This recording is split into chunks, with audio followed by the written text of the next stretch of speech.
Bonne gouvernance, le portrait de l'invité.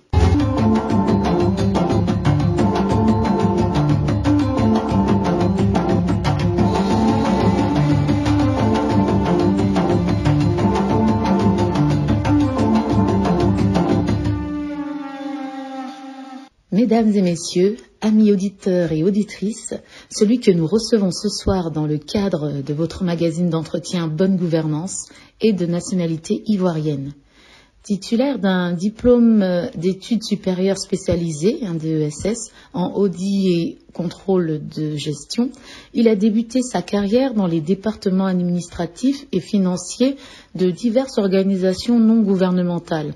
Ensuite, pendant une dizaine d'années, il a été au service de la délégation de l'Union européenne en Côte d'Ivoire. Depuis les 10 dernières années, M. Justin Gao, qui nous fait l'honneur de répondre à notre invitation, travaille comme expert international dans divers pays de l'Afrique subsaharienne, notamment la Côte d'Ivoire, le Congo, la Centrafrique et Madagascar, dans des projets de développement en appui à divers ministères techniques dans le domaine de la gestion administrative, financière et de passation de marché dans le cadre des fonds européens de développement.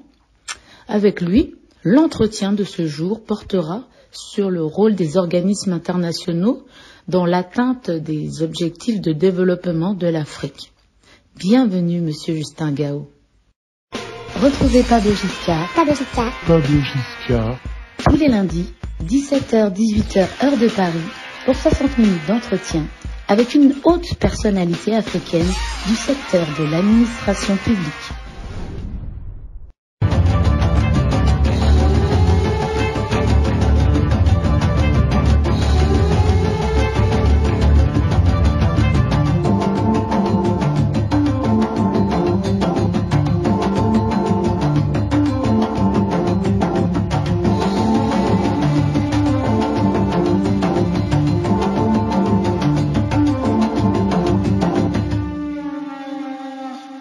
Voilà, vous l'avez compris, nous recevons ce soir Monsieur Justin Gao qui nous permettra de nous entretenir sur cette thématique retenue qui n'est nulle autre que le rôle de l'Union européenne dans l'atteinte des objectifs de développement de l'Afrique. En direct d'Abidjan, capitale de la Côte d'Ivoire, Monsieur Justin Gao, bonsoir. Bonsoir. Alors, comment vous allez ce soir, Monsieur Justin Gao? Je vais très bien, je vous assure. Et joyeux anniversaire parce que nous sommes informés que ce jour est le vôtre. Tout à fait. Aujourd'hui c'est mon anniversaire et je fête mes 50 ans. Voilà. Ah oh là là, nous vous souhaitons tout le bonheur et surtout que 50 ans c'est l'âge on va dire de la maturité. La maturité, oui tout à fait, on peut le dire, tout à fait. Nous vous souhaitons tout le bonheur, monsieur. Merci beaucoup. Gao. Merci beaucoup. Alors, comment se porte Abidjan ce soir, Monsieur Gao? Abidjan va bien, pas de problème. Voilà. Alors, vous l'avez certainement suivi comme nous, le reportage de Madi qui présentait notre invité de ce jour, que vous êtes. On voudrait bien savoir quel parcours académique peut-on avoir pour aspirer au profil qui est le vôtre, Monsieur Justin Gao? Écoutez, je vous remercie. Moi, j'ai fait un parcours académique classique. Écoutez, j'ai fait mes études primaires, secondaires, universitaires en Côte d'Ivoire. Après, je me suis spécialisé en audit et contrôle de gestion avec un DESS. Et c'est vrai que j'ai complété ma formation en Europe, notamment à Paris, à l'Institut national des techniques économiques et comptables, pour la validation de certaines unités de valeur dans le cadre de l'expertise comptable. Et puis, je participais à certains ateliers thématiques et linguistiques dans quelques pays africains, Accra, Nairobi, Ouagadougou, Cotonou, et puis aussi en Europe, Paris et Bruxelles. Voilà, donc je pense que c'est un parcours qui n'a rien d'extraordinaire. Voilà, donc là j'ai eu donc la chance de rentrer dans des projets de développement financés par un certain nombre de bailleurs de fonds, notamment la KfW. Et bon, la KfW c'est une agence du fonds public allemand, Ouais. aussi le Fonds européen de développement. Donc, à travers un certain nombre de projets dans les départements administratifs et financiers. Et voilà, et cela, ça a duré environ 6 ans. Et après, j'ai pu intégrer la délégation de l'Union européenne en Côte d'Ivoire pendant une dizaine d'années, depuis 2002, je crois. Et après 2012, je me suis lancé dans une carrière internationale, donc à travers divers pays de l'Afrique subsaharienne. Voilà. Alors, merci. Dites-nous, Monsieur Gao, en quoi consiste, parce que bon, ben voilà, nous parlons pour un public assez ouvert qui veut bien savoir, en quoi consiste donc le travail quotidien d'un consultant en audit et contrôle de gestion? Bah, écoutez, si vous voulez, dans le cadre de mon expertise, c'était un peu différent du fait que quand j'étais à la délégation de l'Union européenne, parce que là, il s'agissait donc des projets financés, donc moi j'avais l'obligation d'un contrôle systématique sur les pièces, comme un auditeur le fait, hein, un contrôle, donc la vérification de tous les processus, des procédures contractuelles et financières adoptées par le programme là. Donc, vérification des aspects comptables, vérification aussi de la réalisation et tout cela. Et donc, il y avait aussi des visites qui se faisaient sur le terrain. Et au niveau de l'expertise internationale, bon, ça n'a pas grande différence. Sauf que, bon, ça a quand même une certaine... il faut aller sur des points assez précis, parce que bon, on discute quand même avec un certain nombre de personnalités. Et donc, moi, si vous voulez, il y avait un travail de coordination d'abord qu'il faut faire au niveau de tous les projets en général financés par l'Union européenne. Je donnerai l'exemple de la Centrafrique. Bon, c'est vrai qu'avant d'aller en Centrafrique, j'étais d'abord à Brazzaville, mais ça c'était un projet beaucoup plus thématique, sur les subventions essentiellement. Mais là, si vous voulez, en Centrafrique, c'était donc la coordination des différents projets financés par le FED à travers le 10e FED et le 11e FED. Et donc, ça consiste aussi effectivement à vérifier que les projets sont réalisés en fonction des procédures d'abord de l'Union européenne et des procédures de gestion normale, hein, dans le cadre d'un projet d'une société en général. Et donc, on le fait et on fait donc un certain nombre de recommandations aux différents gestionnaires de projets.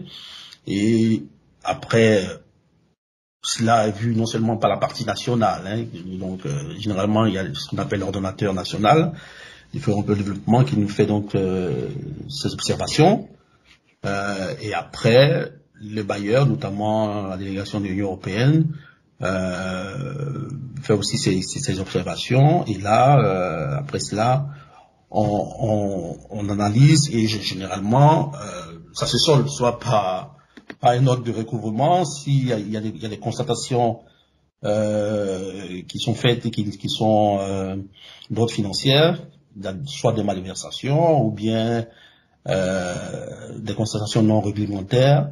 Évidemment, cela peut se solder par une note de recouvrement pour lequel le pays donc est amené à devoir rembourser au budget de l'Union européenne, parce que bon, c'est des fonds publics, hein. C'est des fonds publics, il faut pouvoir bien les gérer. Et donc, en général,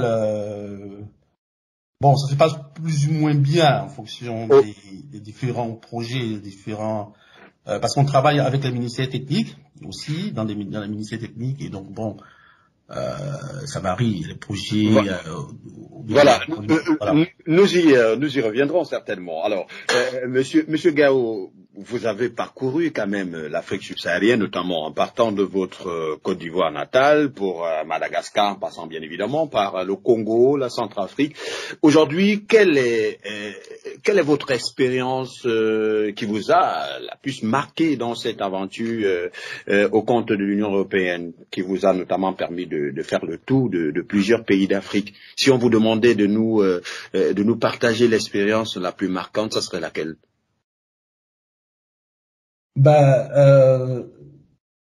L'expérience la plus marquante, je dirais en Centrafrique. D'abord parce que c'est un pays difficile. Vous n'ignorez pas que c'est un pays qui est en crise politique permanente. Ouais. Depuis un bon moment d'ailleurs. Moi j'y suis allé en 2013. D'ailleurs c'était en plein conflit. Et donc c'était pour nous une expérience nouvelle. Hein. Parfois on a même échappé à un moment donné à la disparition des archives du projet, enfin des archives de tout le ministère, ce qui mettrait à mal notre présence là-bas. Mais voilà, c'était très éprouvant. On a pu à un moment donné négocier avec les autorités locales qui étaient là sur place. Il fallait négocier avec les rebelles pour pouvoir leur expliquer le bien fondé du travail qu'on fait, qui n'est pas seulement lié aux hommes qui sont du pouvoir en place, mais ça a quand même une connotation sur toute la population.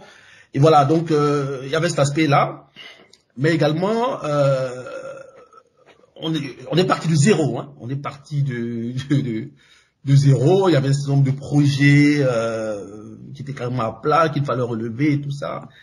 Et donc, franchement, je voudrais quand même saluer aussi la prouesse de certaines autorités, à un moment donné, qui nous ont vraiment appuyé par rapport à cela. Et il a fallu donc engager du personnel, faire du recrutement assez strict pour essayer de prendre un certain nombre de cadres centrafricains qui nous permettront d'avancer dans le cadre de ce projet-là. Donc, pour moi, c'est quelque chose de nouveau, c'est un challenge. Donc, il fallait cela. C'est vrai qu'avant d'aller en Centrafrique, j'avais le Congo. Là-bas, je partais sur un projet qui avait déjà commencé, donc c'était un remplacement. Mais bon, c'était moins houleux qu'au niveau de la Centrafrique. Et là encore, il fallait faire quelque chose d'exceptionnel, parce que c'était un pays, compte tenu du fait de la crise, des fonds qu'il fallait utiliser dans un délai bien précis.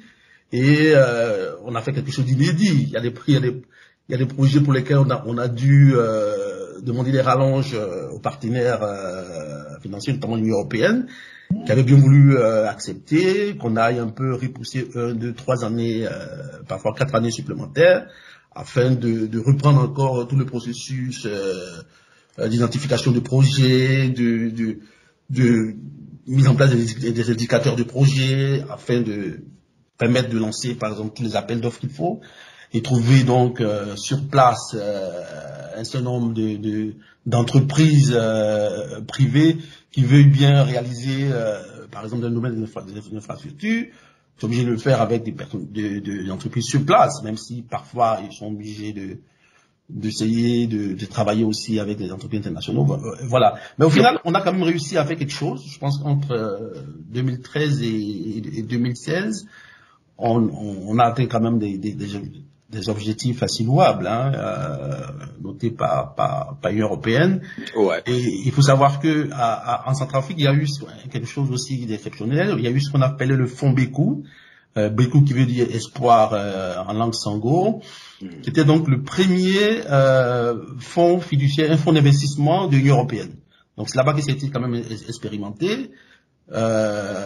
Avant donc, c'est à travers les fêtes, c'était des fonds programmés, hein, déjà, des fonds quinquennaux programmés, donc que les pays devaient utiliser. Mais là, à travers ce fonds fiduciaire là, on a pu utiliser par ailleurs un reliquat de ce qu'on appelle le 10e fête, parce que le pays risquait de perdre ça.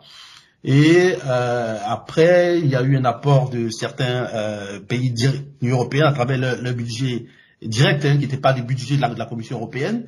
Donc, on avait eu l'Allemagne, la France, qui était intervenue dans le cadre ce projet, de ce fonds-là, le fonds Bécou. Ouais. Et après, je crois qu'il y avait l'Italie, la Suisse, qui n'est pas membre de l'Union européenne, mais quand même qui a contribué pour ce fonds-là. Un fonds assez intéressant parce que ça nous permettait quand même d'éviter un certain nombre de lourdeurs qu'il y avait au niveau du Fonds européen de développement, qui avait des procédures assez complexes. Parce que là, il fallait parer au plus pressé par rapport à la population. Donc, ouais. dans des projets vraiment... Alors, monsieur Gao, puisque vous parlez de projets, quelle est la nature de ces projets? Quels sont les différents secteurs quels sont les différents secteurs d'appui de l'Union européenne, puisque nous allons nous intéresser dans le cadre de cette émission essentiellement à l'Union européenne, qui est l'organisme pour lequel vous travaillez et que vous avez pu réaliser ces différents projets. Alors, quels sont les secteurs? Et qui fait le choix de ces secteurs? Est-ce vous, les consultants sur le continent, ou alors c'est l'Union européenne qui définit les secteurs d'activité dans lesquels elle voudrait bien accompagner des pays dits sous-développés d'Afrique? Quels sont déjà les secteurs et qui définit les champs d'action? Oui, donc les secteurs sont divers. Hein, et donc d'abord, il faut dire que ça se fait de concert entre les pays concernés, les pays tiers et l'Union européenne. Donc, si on prend l'exemple du Fonds européen de développement, bon, c'est dommage, c'est un fonds qui va disparaître parce que là, on est au 11e FED. Alors, ça dépend des secteurs. Il y a ce qu'on appelle des secteurs de concentration, donc qui peuvent être la santé, peuvent être l'agriculture, la bonne gouvernance. Et donc, en fonction des priorités du pays. En fonction des priorités du pays. Donc ça, c'est en ce qui concerne le fait, parce qu'il y a d'abord la stratégie nationale de développement qui est élaborée par le pays. Généralement, les pays partent sur la base d'un programme national qui est défini par eux-mêmes, et donc qui est discuté de concert avec l'Union européenne, mais localement à travers les délégations de l'Union européenne, et après qui part à Bruxelles, où il y a aussi un comité qui s'est réuni pour discuter donc de tous ces secteurs-là, et donc pour tenir compte des priorités, certes, de l'État tiers, mais aussi en fonction donc du budget de l'Union européenne et en fonction donc des thématiques aussi là, l'Union européenne, ça se discute et finalement on aboutit généralement à ce qu'on appelle le programme indicatif national sur 5 ans.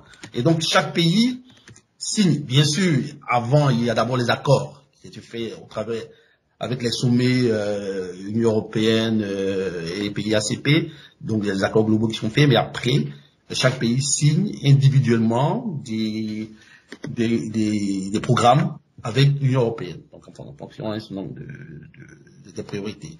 Ben, je profite pour vous informer que, comme je le disais tantôt, le FED est en train, d'ailleurs, a disparu pratiquement, parce que là, ça devait, avec l'accord de Cotonou, l'accord de Cotonou révisé, c'était une coopération de 2000 à 2020. Et donc, il y a eu une prolongation, je crois, d'1 an pour arriver encore à 2021. Et là, on va passer très bientôt sur un nouvel accord, un nouveau partenariat entre l'Union européenne et l'Afrique. Voilà, justement, on en parlera dans le cadre de la deuxième partie de cette émission, ne vous inquiétez pas, Monsieur Gao, c'est bien prévu dans notre conducteur, mais au regard du temps qui nous est imparti, je voudrais qu'on s'intéresse cette fois au regard que vous, en tant qu'expert, spécialiste du domaine, quel est le regard que vous portez sur la notion d'aide au développement en Afrique? Moi, très sincèrement, j'ai un regard très mitigé sur l'aide au développement en Afrique. Bon, c'est vrai qu'en général, on parle d'aide au développement, c'est quoi? C'est un pays qui estime être développé, qui dit donc, bon, il veut apporter son aide à un certain nombre de pays, estimés moins favorisés, pour lutter contre la pauvreté, la faim et tout cela. Bon, certes, il faut être honnête, c'était de la permis à un certain niveau de pouvoir quand même réduire peut-être la pauvreté, éradiquer la faim dans certains pays. Ça, il faut pas le dénier. Pas toujours, hein. Comment? Pas toujours. Non, mais c'est pourquoi je dis c'est assez mitigé. Je vais dire ça a aidé. Mais malheureusement, le constat est que depuis près de 60 ans, enfin, oui, 60 ans, parce que ces aides-là ont commencé très souvent juste après les indépendances. Donc, quand on regarde, moi, quand je sors d'un pays comme la Centrafrique, et je vois quand même tout l'argent qui a été injecté, et quand tu vois l'état dans lequel le pays se trouve, bon, on se pose des questions. Alors, franchement, qu'est-ce qui n'a pas marché? Est-ce que, bon, c'est de la faute de nos autorités, ou bien c'est de la faute peut-être des orientations prises par cette aide-là qui ne correspond pas vraiment avec les réalités de la population? Ah mais vous, Monsieur Gao, vous qui avez fait le terrain, Oui. que diriez-vous? La responsabilité incombe à qui finalement? Est-ce aux bailleurs de fonds qui font le mauvais choix de l'orientation du budget d'aide, ou alors c'est aux pays africains qui ont du mal on va dire à donner de l'importance, ou du moins à mieux exploiter l'aide qui leur est proposée par ces organismes internationaux. Vous qui avez fait du terrain, vous prenez le cas de la Centrafrique, et c'est mieux qu'on s'y intéresse, et au regard de la situation dans laquelle se trouve le pays aujourd'hui, on est tenté de se demander à quoi ont véritablement servi tous ces différents fonds que vous avez évoqués précédemment. Pour vous, qui est le principal responsable? Est-ce ces organismes qui ne choisissent pas des projets en adéquation avec les besoins de la population, ou alors ce sont ces pays aidés qui ne savent pas exploiter l'opportunité d'aide qui leur est accordée par les organismes internationaux? Vous écoutez Bonne Gouvernance avec Pablo Giscard. Écoutez, moi, si je devais peut-être réfléchir en termes de pourcentage, je pense que une grande part de responsabilité est à mettre aux pays, aux différents pays, donc des autorités locales, parce que bon, il y a une boutade qui dit que en fait personne ne viendra faire le développement à notre place, c'est clair. Je veux dire, personne ne viendra faire le développement à notre place. C'est vrai que ces organismes nous apportent de l'aide, mais c'est à nous d'abord d'en prendre conscience et de pouvoir les gérer comme il faut. Bon, si je prends des exemples, hein, surtout dans mon secteur d'activité, au niveau de l'audit.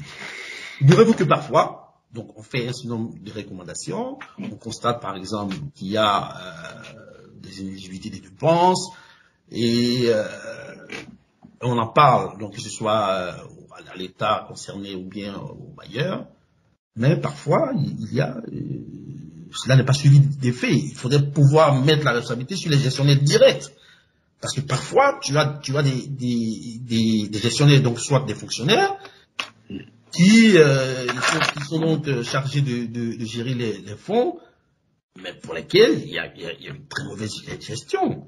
Et quand, en fait, cela est dénoncé à travers les audits qui sont faits, mais bon, il n'y a pas de sanction. Il n'y a pas de sanction, il n'y a pas afin de pouvoir servir d'exemple. Voilà. Et donc, il n'y a pas de sanctions qui s'ensuivent. On continue avec les mêmes, on recommence.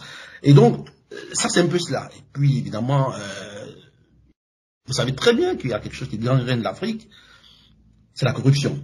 C'est vrai, on peut se dire aussi qu'il y a la corruption, c'est partout dans le monde, mais peut-être, mais un degré moins, peut-être en Occident, mais en Afrique surtout, ça c'est vraiment grave. Et donc, c'est un peu, ce problème-là, si je prends ces quelques exemples-là, je pense que la part de responsabilité est surtout au niveau de nos dirigeants. Parce que bon, même si effectivement, il y a un certain nombre de priorités, un certain nombre de secteurs que le pays estime qui ne fait pas partie de ses besoins, bon, on a le droit aussi de refuser.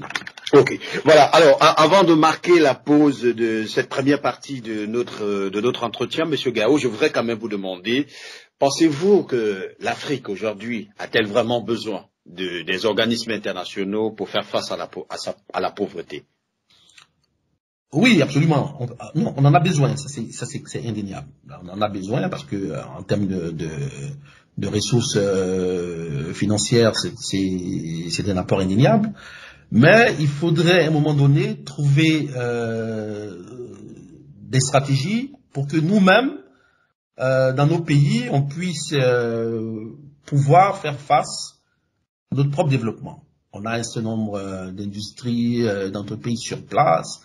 On a un certain nombre de cadres peut-être à revenus intermédiaires, mais tout cela, il faudrait pouvoir trouver les moyens. Si en Europe, les gens réussissent à travers soit les impôts, à travers les entreprises à se développer, pourquoi nous, à une moindre mesure, on ne pourrait pas faire cet effort-là? Et puis nous sommes quand même des pays qui avons des ressources naturelles très importantes. Donc généralement, il y a ce hiatus que nous sommes des pays riches, mais dont les populations sont pauvres. Voilà, donc cela, il faudrait que nos États en prennent conscience. Maintenant, c'est vrai que ce qu'on dénote, c'est que généralement, il y a des contrats léonins qui sont signés avec un certain nombre de structures, sans que tout le monde ait le regard là-dessus. Il faudrait aussi que peut-être nos parlementaires jouent vraiment leur rôle, en ayant un regard sur tous ces... Voilà, je ramasse tout cela un peu. Mais ce que je dis, on en a besoin, mais il faudrait qu'à un moment donné, on puisse trouver des stratégies pour que on puisse se passer de cette aide-là. Parce que le bilan est vraiment très mitigé. Après 60 années, voilà. Bonne gouvernance, l'émission qui place l'expertise africaine au cœur du développement. Merci infiniment à vous, Monsieur Justin Gao. Vous restez avec nous. C'est le temps d'une courte pause. On va se retrouver juste derrière pour la deuxième partie de cet entretien. Mesdames et messieurs, si vous venez tout simplement de vous joindre à nous, sachez que vous écoutez votre émission d'entretien axée sur la promotion et la vulgarisation de l'excellence et l'expertise africaine au cœur du développement. Et nous avons le privilège ce soir de recevoir Monsieur Justin Gao, qui est un expert en question de développement, de contrôle, d'audit pour le compte de l'Union européenne en Afrique. Et le thème retenu pour ce numéro de votre magazine Bonne Gouvernance est le rôle de l'Union européenne dans l'atteinte des objectifs de développement de l'Afrique. Restez avec nous. La deuxième partie, c'est dans un instant.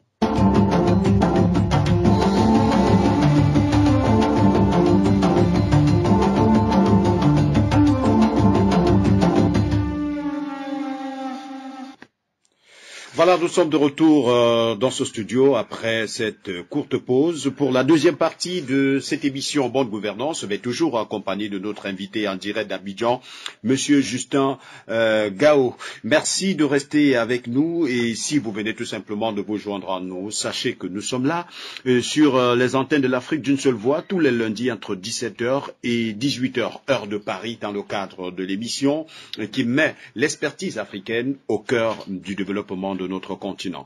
Alors, pouvez-vous nous permettre, vous qui êtes expert en la matière, de revenir un tout petit peu sur l'historique de cette relation entre l'Afrique et l'Union européenne? Oui, il faut savoir que la coopération entre les pays africains et l'Europe trouve ses origines au tout début de la construction européenne, à la fin des années 50, avec la mise en place du premier fonds européen de développement. Donc c'est en 1959 jusqu'en 64. Et donc il y a eu la conclusion donc en 1963 de la convention de Yaoundé qui associait les 6 États de la communauté européenne à 17 États africains et malgaches. Il y a eu le deuxième et troisième FED de 1964 à 1975 avec les conventions de Yaoundé 1 et 2. Alors, initialement centré sur l'Afrique francophone, ce partenariat singulier entre les pays de la zone Afrique, Caraïbes et Pacifique et la communauté européenne ACP-CEE a vu son périmètre s'élargir avec l'entrée en 1973 du Royaume-Uni à la communauté européenne, entraînant donc ces anciennes colonies dans les pays ACP. Et cette coopération s'est développée au fil des conventions signées chaque 5 ans. Il y a eu donc le 3e jusqu'au 8e Fed avec les conventions de Lomé 1, 2, 3, 4 et 5 de 1975 à 2000, puis le 9e jusqu'au 11e Fed avec les accords de Cotonou de 2000 à 2020. Nous n'avons pas les chiffres exacts, mais je peux me hasarder à dire que toutes ces conventions peuvent tourner autour de 200 milliards d'euros. Alors, entre-temps, en Europe, il y a eu le traité de Maastricht de 1992, entré en vigueur en 1993, fixant de nouveaux objectifs de coopération au développement avec l'Afrique. Puis, il y a eu le traité de Lisbonne en 2007 pour un approfondissement de l'aide au développement de l'Union européenne. On est passé donc de l'Europe des 27 avec 79 pays, ACP, Afrique, Caraïbes, Pacifique, y compris donc les 54 pays de l'Union africaine. Il faut dire que le traité de Lisbonne était en lien avec le programme de développement durable à l'horizon 2030 de l'ONU. C'est donc l'aide au développement européenne devait contribuer à atteindre les objectifs de développement durable, les ODD, en orientant son action vers les priorités suivantes: humanité, planète, prospérité, paix et partenariat. Alors, il est bon de savoir que la programmation des projets était décidée via un comité Fed, composé de représentants des États membres de l'Union européenne et est présenté par un représentant de la Commission européenne.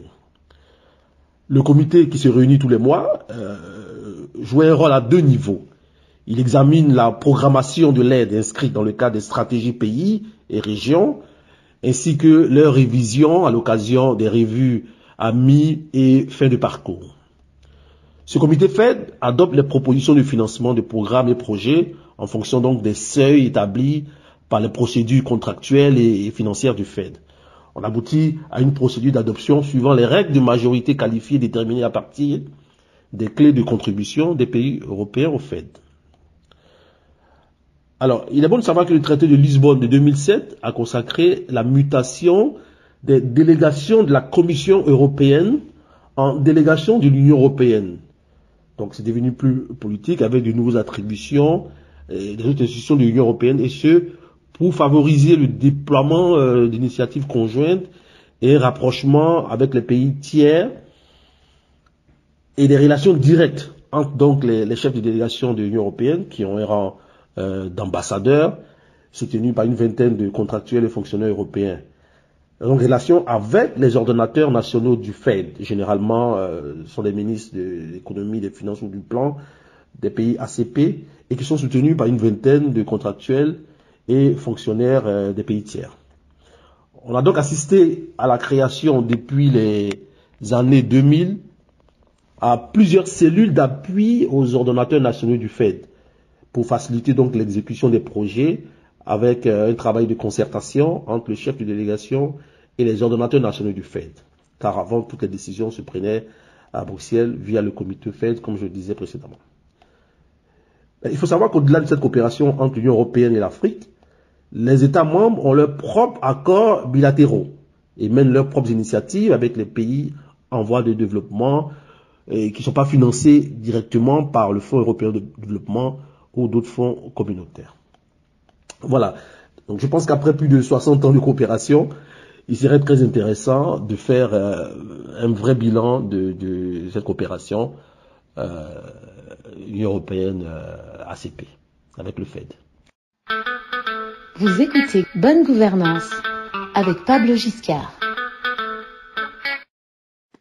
Dites-nous, Monsieur Gao, aujourd'hui, pensez-vous qu'il soit nécessaire de changer de paradigme dans le cadre de cette coopération entre l'Union européenne et l'Afrique et qui dure de plus de 60 ans?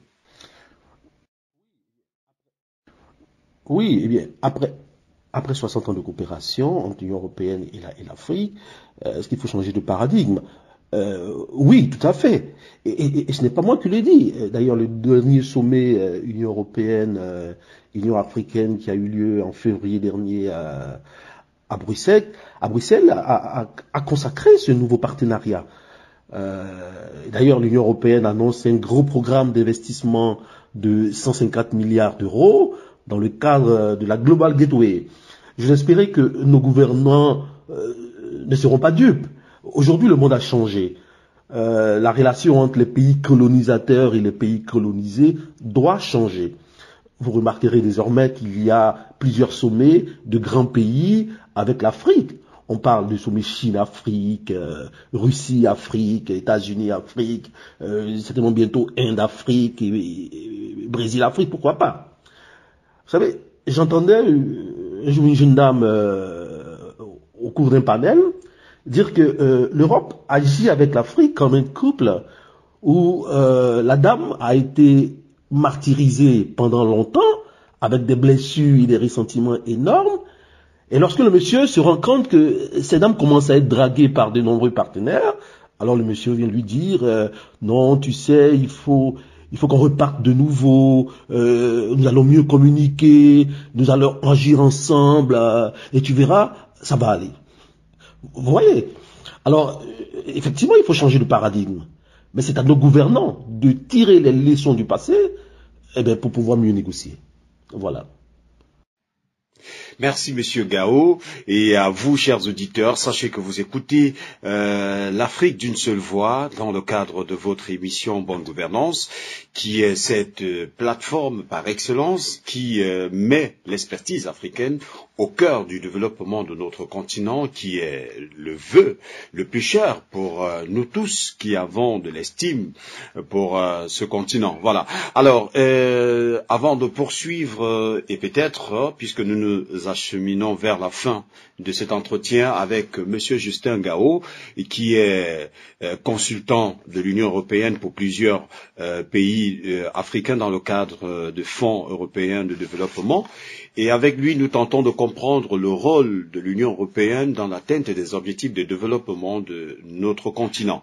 Avec vous, Monsieur Gao, peut-être que c'est notre dernière préoccupation, puisque le temps ne nous fait pas assez de cadeaux.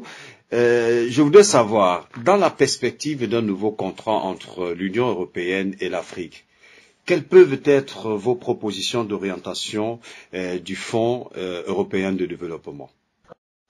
Ok, merci pour la question. Mais il faut savoir que dans ce nouveau contrat entre l'Union européenne et l'Afrique, le FED dans sa forme initiale disparaît. Le 11e FED est arrivé en son terme en février 2020. Il y a eu une prolongation jusqu'en novembre 2021 en termes d'engagement. Bien sûr, l'exécution des projets déjà signés va suivre son cours jusqu'au paiement finaux des derniers contrats. Mais il n'y aura plus de nouveaux projets financés sur le 11e FED. Nous sommes maintenant à l'avènement d'un nouvel instrument de coopération de l'Union européenne qui n'est plus centré que sur les pays ACP, mais ouvert au monde. Il s'agit de l'instrument de voisinage, de coopération au développement et de coopération internationale. C'est assez long. Le sigle, c'est IVC-DCI. En anglais, NDC. Neighborhood Development and International Cooperation Instrument. OK. Voilà, donc cet instrument financier d'action extérieure Europe dans le monde est entré en vigueur le 14 juin 2021. Il est doté d'une enveloppe de 79,5 milliards d'euros au titre du cadre financier 2021 et 2027. Donc il fusionne une dizaine d'instruments européens, dont le Fonds européen de développement, le FED. Ce nouvel instrument devrait tenir compte des accords post-Cotonou qui s'appuient sur les domaines prioritaires suivants: droits de l'homme, démocratie et gouvernance, paix et sécurité, développement humain et social, durabilité environnementale et changement climatique, croissance économique et développement durable et inclusif, et migration et mobilité. Alors, la renégociation de l'accord de Cotonou a formellement commencé depuis le 28 septembre 2018. Entre-temps, en avril 2020, Le groupe des États ACP est devenu une organisation internationale par entière, donc l'Organisation des États d'Afrique, des Caraïbes et du Pacifique, OEACP en cycle.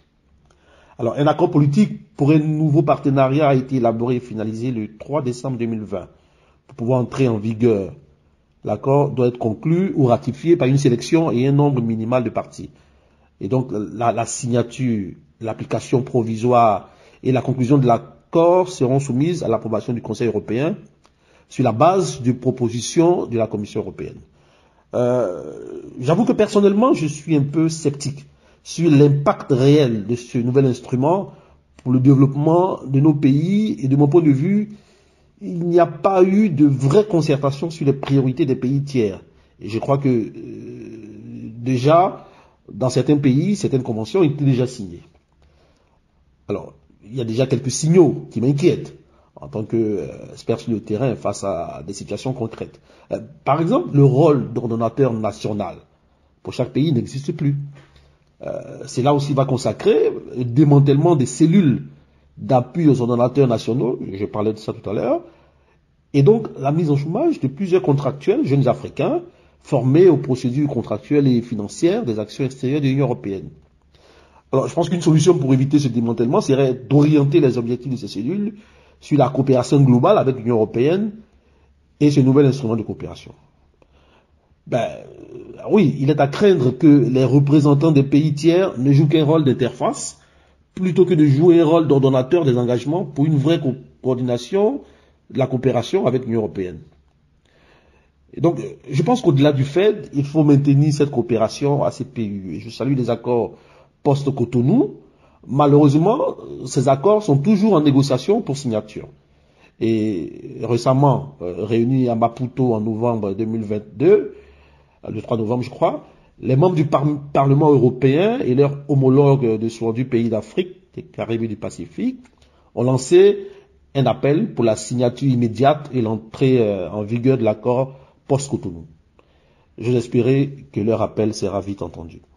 Je pense que une heure ne saurait nous permettre de tout savoir et tout comprendre sur la question, Monsieur Gao, mais toutefois nous sommes très heureux d'avoir, à travers vos différentes interventions, pu comprendre un certain nombre de choses, et je pense que chacun peut se faire sa petite idée de cette relation vieille de 60 ans et presque épuisée, on va dire épuisée aujourd'hui, et qui vise à se renouveler, et l'on est tenté de se demander sous quel format la voulons-nous pour un véritable développement de l'Afrique. Et c'était là l'essentiel même de cette émission. Alors, pour terminer, quand même, Monsieur Gao, Justin, peut-être un mot de fin pour nos auditeurs.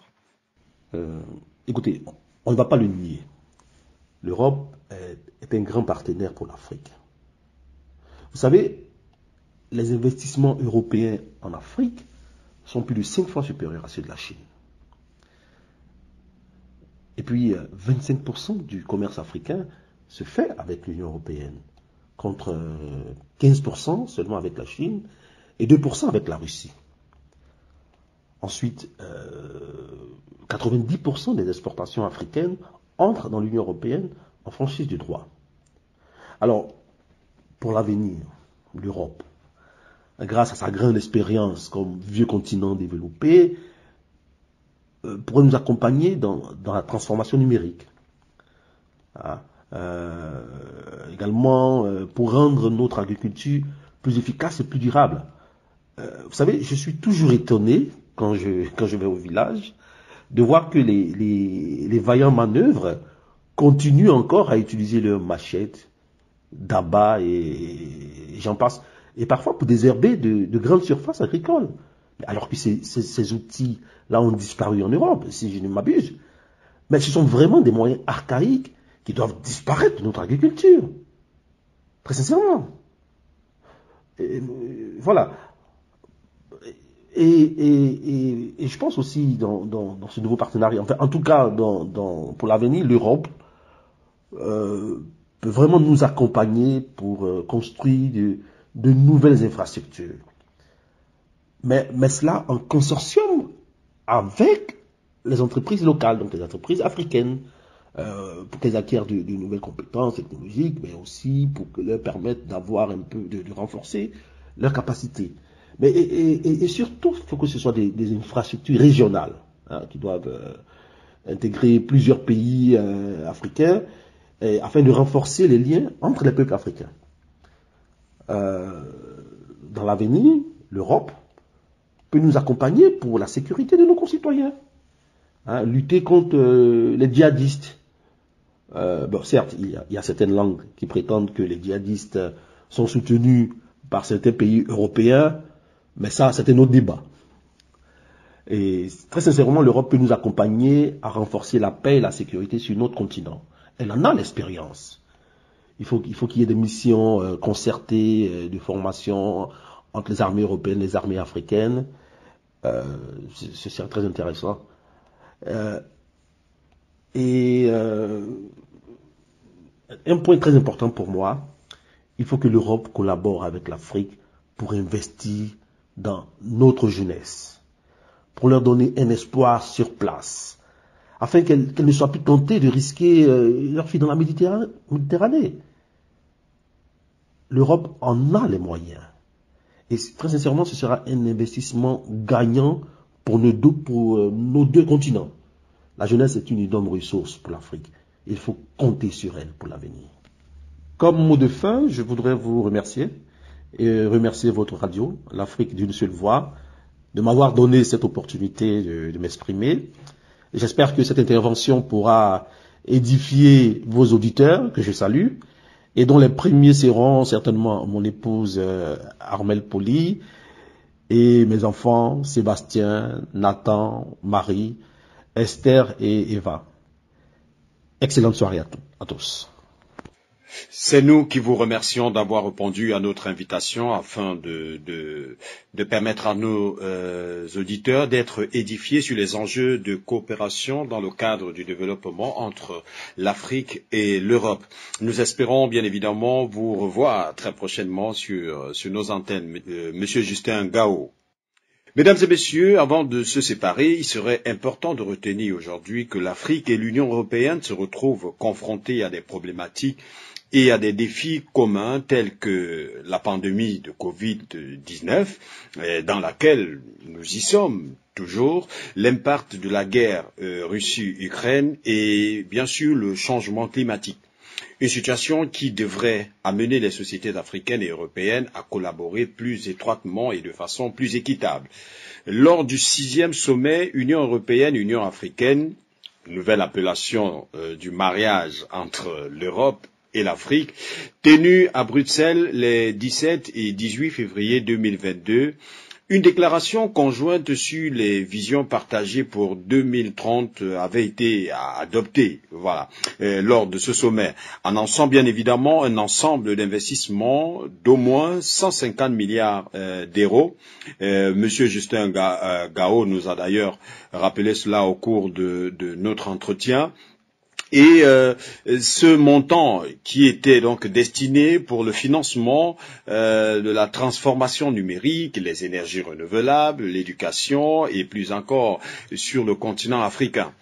Concernant donc les vaccins contre le Covid-19, l'Union européenne avait réaffirmé son engagement à cette époque-là à fournir des doses de vaccins à l'Afrique. Bon. Se référant aux défis sécuritaires communs croissants, les deux parties se sont engagées à combattre l'instabilité, la radicalisation, l'extrémisme violent et le terrorisme.